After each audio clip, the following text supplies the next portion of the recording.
Bonjour à toutes et à tous, bienvenue sur Misscom. Pour ceux qui me découvriraient dans cette vidéo, je suis Claire Négrier, révélatrice de personnalités d'entreprise. J'accompagne depuis plus de 12 ans TPE, PME, indépendants et même les plus grosses entreprises dans leur communication et leur marketing, de la stratégie à la création des outils, en passant par la mise en lumière de votre identité et également par la formation pour l'après, afin que vous maîtrisiez tous les aspects de la communication qui est indispensable à la pérennité de votre entreprise. Sur Misscom, depuis 4 ans, on se retrouve quasi quotidiennement pour traiter des sujets, pour vous aider à les gérer au mieux, parce que la communication, c'est quelque chose d'important, de quotidien, et qu'il est nécessaire véritablement de s'atteler à cette tâche-là et de le faire bien. Misscom est un petit peu né du fait que je voyais trop de contacts entrepreneurs qui faisaient du do-it-yourself et qui faisaient ça tellement mal. Mal communiquer va détruire votre entreprise, alors que pas communiquer vous fera pas de mal. Donc l'idée, c'est de vous aider à mieux communiquer. Cette semaine, donc, on est en mode vacances pour les 15 prochains jours, donc les prochaines vidéos seront avec un bleu différent, et on est en mode étude de cas, case studies en anglais, donc quelque chose qui soit plus proche de vous, qui soit un exemple vraiment existant. Donc n'hésitez pas à me partager votre situation, que ce soit en commentaire ou sur Facebook en message privé sur la page, ou encore par email à claire@misscom.fr pour que je prenne votre situation en exemple et que ce soit beaucoup plus parlant, que ça vous apporte des réponses. En attendant, j'ai choisi la thématique de ce jour en fonction de mes connaissances, de mes clientes actuelles aussi. Et on a cette problématique-là, comment être visible quand on est thérapeute. On va, je pense, garder cela tout au long de la semaine. Ah, salut Saïda! Ravie de te retrouver si tu as des questions. Donc, précédemment, je faisais une étude de cas par jour de live. Aux dernières vacances, nous avons fait une étude de cas, mais comme d'habitude, diluée sur la semaine pour pouvoir aborder les différentes notions de la problématique. Comment être visible quand on est thérapeute? Ça va apporter un certain nombre d'éléments et de réflexions. Il y a la notion de visibilité dans son ensemble, le pourquoi du comment, c'est ce qu'on va voir aujourd'hui, mais il y a aussi la notion de visibilité optimale, visibilité auprès de nos véritables clients. Voilà, la visibilité va venir toucher bien différentes choses.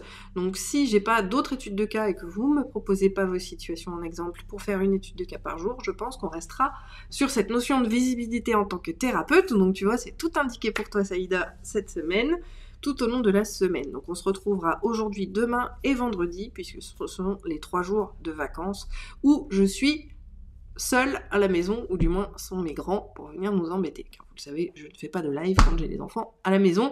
Trop de bruit, trop de risques. Voilà, j'espère que vous comprenez. Donc, comment être visible quand on est thérapeute? J'ai déjà commencé un petit peu mon sujet. La visibilité, elle a plusieurs notions. Il y a celle d'être visible tout court, c'est-à-dire une existence finalement. Cette visibilité égale d'exister, le fait d'exister aux yeux des gens. Pas forcément, et donc c'est pour ça que c'est une visibilité au sens large du terme, on ne vient pas là parler de visibilité auprès de potentiels clients. On parle de visibilité tout court. Pourquoi c'est important d'avoir cette visibilité-là de manière générale? Parce que avant de pouvoir convaincre ses clients, il faut être simplement visible. Ça veut dire que tout le monde n'est pas votre client, ça on l'a déjà vu, on le reverra, il y aura même un atelier de Misscom qui sera là pour ça.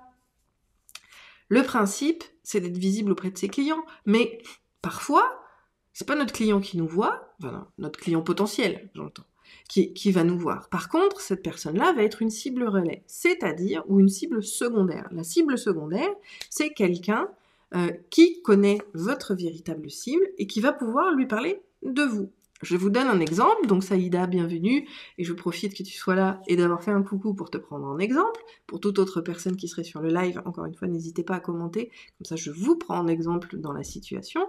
Saïda, c'est comme si tu cherchais à toucher la maman entrepreneur, mettons, je parle pas du tout de moi, hein, tu vois, mais que tu vas parler de tes prestations, tu vas te rendre visible auprès de tout le monde. Si c'est ma voisine, par exemple, qui découvre une de tes vidéos et qui connaît ma problématique, elle n'est pas entrepreneuse, donc ce sera pas son intérêt. Par contre, elle s'intéresse à la thématique de du développement personnel, du développement des entreprises, de la structuration. Bon, on peut aussi prendre réellement ton cas, donc de régler des traumas. Et ben elle va me dire, au fait, j'ai vu une personne, elle a l'air super compétente par rapport à ton traumatisme, tu devrais essayer de voir, tu devrais regarder ce qu'elle fait. Et pouf, elle dit, bah tiens, va voir les vidéos de Saïda, par exemple. Et donc, dans ces cas-là, la personne à qui elle en a parlé, donc là, dans mon exemple, c'est moi, je vais me poser la question, tiens, on m'a parlé d'elle, je vais aller me renseigner. Et je vais faire une recherche Google. Poussons, encore une fois, l'étude de cas dans son déroulement et dans le réel, comment ça se passe. On parle de quelqu'un, on va googliser. C'est pour ça aussi que votre communication, elle doit prendre en compte, non pas ce que vous pensez, puisque là, on est encore sur le biais de confirmation qui est de la neuroscience et donc du neuromarketing, on va véritablement chercher le chemin d'autrui pour arriver jusqu'à vous. Et il n'y a que en leur posant les questions d'ailleurs qu'on peut véritablement y arriver. Par contre, cette visibilité dans son ensemble, cette généralité, pour juste se faire connaître et développer sa crédibilité quelque part, puisque c'est un autre objectif de la visibilité, ça va être effectivement de créer des contenus qui vont arriver à tout le monde. Alors c'est sûr que ce ne sera pas forcément bien référencé au début, mais qu'on puisse arriver à vous et voir votre contenu. D'où l'importance du contenu gratuit qu'on a déjà vu pléthore de fois sur Misscom. Là, l'idée, c'est de pouvoir toucher un monde large de personnes parce que, à la fois, ça peut être des clients potentiels, mais également, ça va pouvoir vous permettre de toucher les bonnes personnes par l'intermédiaire d'une tierce personne ou d'une tierce institution. C'est la notion de recommandation et de viralité de l'information touche à cette fameuse visibilité, parce que c'est par le biais de cette visibilité qu'on va pouvoir vous recommander. Alors la recommandation, c'est pas signe les yeux fermés, c'est une recommandation de découverte, mais il faut quand même se le rappeler et remettre les choses en exergue.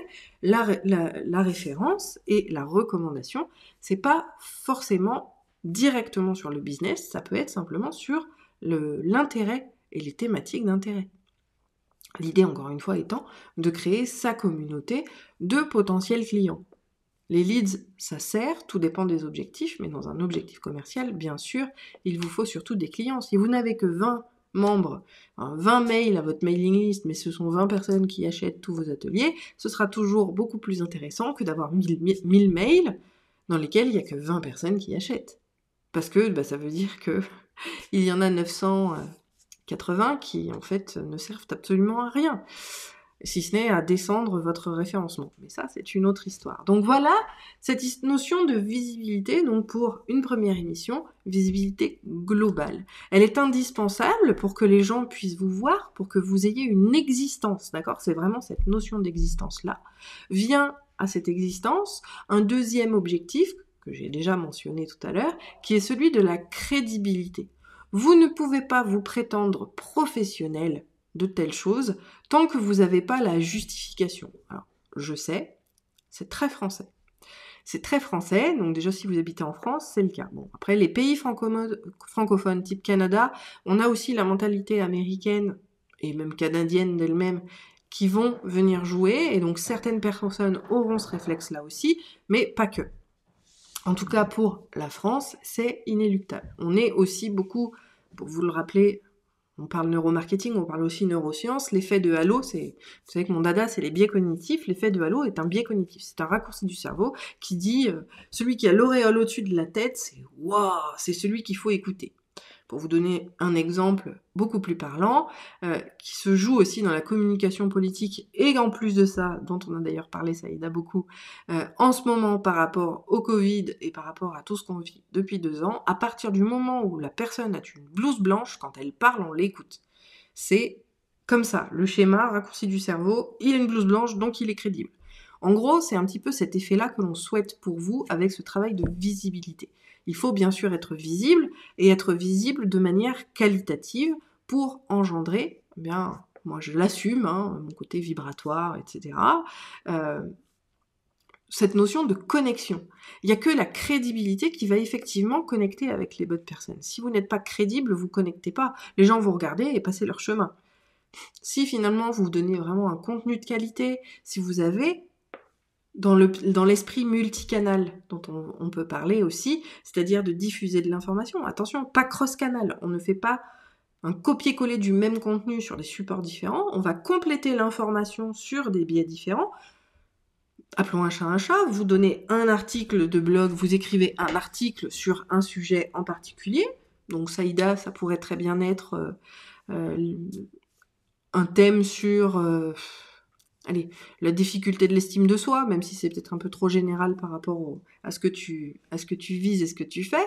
Mais sur une thématique de l'estime de soi, on va écrire peut-être plusieurs articles différents et qui auront à la fin, peut-être, un appel à l'action. Alors, soit inscrivez-vous à notre newsletter, soit, justement, ça, c'est le type d'article qui, clairement, va pouvoir amener à un fameux opt-in. Et l'opt-in, c'est pas inscris-toi juste à ma newsletter, ça va être de leur proposer du contenu. On parle de l'estime de soi, eh bien, je te propose une série, je sais pas, de 5 mails, par exemple, pour rebooster ta confiance en toi avec 5 petits exercices. Et les gens vont s'inscrire effectivement. Et là, en plus de ça, je vais déjà loin dans la stratégie et dans la mise en place, finalement, en vous expliquant ça. Pourquoi c'est intéressant? Parce que un e-book, ça pose les compétences. On se dit, ok, ce qu'elle raconte, c'est plausible, c'est tout à fait cohérent, c'est tout à fait professionnel, le discours, il est professionnel. Mais ça n'a pas de notion d'engagement d'un point de vue jugement. Vous savez que l'humain ne peut pas faire sans jugement. Il faut pouvoir juger de votre travail pour savoir si effectivement on veut embarquer avec vous ou pas, quel que soit le domaine d'activité, quels que soient les produits et services. Quand je dis embarquer, ça veut dire qu'on aille acheter vos produits et services. Si, je reprends encore Saïda en exemple, puisque c'est celle qui s'est manifestée sur le live, alors autant lui en faire profiter. Si tu mets recevez 5 conseils pour booster votre estime de soi, et tu crées une automation qui va envoyer 5 mails sur 5 jours, avec des petits exercices pour booster la confiance. C'est la notion d'expérimentation. Les gens vont expérimenter ce que vous faites, par conséquent, ils ont compris comment vous étiez, parce qu'on peut aussi intégrer des mails pour faire connaissance, bien sûr. On n'est pas obligé d'avoir que ces 5 jours-là. Il faut aussi se présenter et essayer de créer de l'échange avec ses abonnés et les personnes qui seraient intéressées par cet opt-in-là. Mais derrière, on a un mini-produit, quelque part, qui va lui permettre de comprendre comment vous fonctionnez, quel professionnel vous êtes, comment vous traitez les choses. Parce qu'on n'est pas fait tous pour travailler ensemble. Celui qui vous dit ça ou celui qui pense ça se trompe très lourdement. C'est comme, encore une fois, je remets toujours la communication au rang de l'être humain. Quand on rencontre des gens dans la rue, il y a des faces qu'on peut pas saquer, et pourtant on n'en sait rien, on connaît pas la personne, mais sa tronche, on peut pas la supporter. On peut pas la blairer, comme on dit. Il y a des gens avec lesquels ça passe pas du tout. Pourtant, c'est toujours l'effet de halo qui fait ça. C'est les raccourcis du cerveau qui font que... Bon, après, il peut y avoir peut-être aussi d'autres réflexes ancestraux, je sais pas, je pense aux phéromones, il y a peut-être d'autres connexions, d'autres stimulus invisibles qui vont faire qu'on va avoir une notion de répulsivité plutôt que d'unicité et le fait de chercher à rentrer en contact avec la personne. Mais si vous n'avez pas d'échange avec celle-ci, vous pouvez pas vous faire ce fameux jugement pour dire oui, effectivement, c'est quelqu'un d'intéressant ou pas. Et donc, je rentre déjà dans la suite, mais c'est des choses qu'on a déjà vues sur des sujets sur l'email marketing. Si par exemple, donc je continue cet exemple, et que vous avez tout au long de ce parcours des gens qui n'ouvrent plus les mails, ils ouvrent le premier, puis après ils se désabonnent, ou ils ouvrent les 2 premiers mails, et puis après ils ouvrent plus les mails. Alors, il y a peut-être une notion de réajustage à faire, mais il y a peut-être aussi une notion de, finalement, ça collait pas.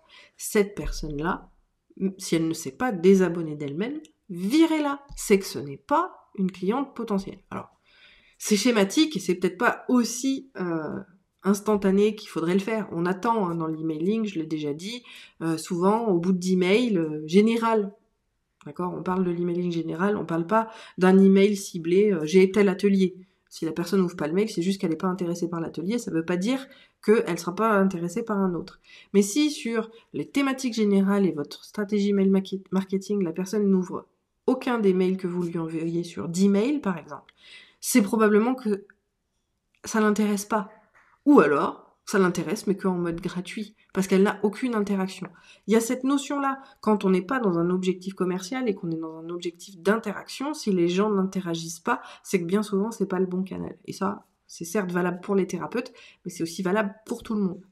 L'idée, c'est vraiment de travailler sa visibilité. Donc aujourd'hui, on a vu cette importance de généraliser. Alors on va bien sûr quand même cibler par le biais des mots utilisés. Et je parle pas des mots dans les messages. Enfin, forcément, je pense à la vidéo. Par exemple, la vidéo, elle se référence pas. Donc les gens ne vont jamais vous juger, enfin, ne vont jamais vous trouver par le biais des vidéos. C'est le contenu que vous rédigez dans lequel vous placerez les mots-clés qui permettra à votre vidéo de ressortir. Donc, utilisez toujours les bons mots aussi en termes de message pour maximiser votre visibilité. Mais ça, justement, c'est un autre sujet qu'on verra peut-être vendredi, puisque on parlera de visibilité qui sera beaucoup plus ciblée demain, et comment justement on fait cette différence au niveau de la visibilité par rapport aux différentes cibles que l'on peut avoir. Eh bien, ça se résumera à un seul terme qui sont chaque cible mérite son action, et c'est ce qu'on verra demain. Donc si vous avez des questions, surtout, n'hésitez pas. Pour résumer aujourd'hui comment être visible quand on est thérapeute, eh bien, le premier point, c'est de donner du contenu qui nous ressemble. Parlez que de ce qui vous fait vibrer, sinon vous attirerez à vous que des mauvais clients. Ne parlez que de ce que vous avez envie de traiter, et surtout, faites-le toujours avec le cœur et avec une grande régularité. Parce que il n'y a que soyons encore une fois dans des chiffres réels, si vous ne publiez pas une fois par semaine sur au moins 6 mois, ça ne fonctionnera pas, vous ne développerez pas votre visibilité sur Internet. Pour rester dans le digital. De la même manière, si vous n'utilisez pas le digital, j'en ai, j'ai une cliente thérapeute qui le fait, qui fait des conférences. Si elle ne fait plus de conférences, elle n'est plus visible, donc elle n'a plus de clients. Enfin, encore une fois, c'est schématique, mais en gros, c'est ça. Donc l'idée, ça va être de maximiser les interventions et peut-être de les diversifier. Et quand on ne trouve pas d'événements auxquels se raccrocher, l'idée, c'est peut-être d'en créer un, rien que pour vous, pour pouvoir le faire. D'ailleurs, je me mets moi-même ce défi-là cette année, puisque ça fait 6 ans que le CIMOF a été diffusé. C'était le Congrès international du marketing au féminin que j'avais co-organisé avec Miss Marketing, Miss Com et Miss Marketing ensemble.